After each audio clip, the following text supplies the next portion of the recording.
Hello, my name is Emrys Gaditya. I'm a student at the Unsri, Faculty of Law, with student number 020113817222456 from group 479. I will now read the first English passage, so let's begin. The first passage. However, despite the belief of these 7 until 21 million people, there is no evidence that accidents are more likely to happen on Friday the 3rd. On the contrary, some studies have shown there are actually fewer accidents on Friday the 13th. A recent report completed by a Dutch insurance company showed that there were fewer incidents of fires and death on Friday that fell on the 30th day and on any other Friday in the same years. It is highly probable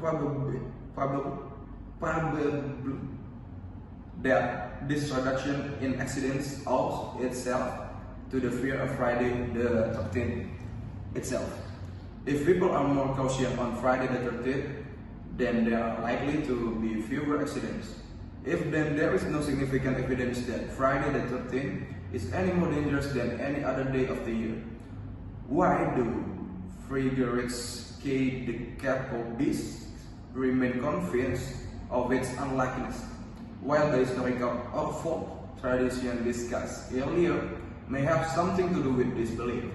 People may also use associational links to justify their superstition. If a Friedrich de Jacobus loses his wallet on Tuesday the 21st, for example, he would probably not assign any meaning to the day on which this event occurred. If the same individual lost his wallet on Friday the 13th, however, he might be likely to conclude that the inauspicious nature of Friday the 13th was at fault. Okay, thank you.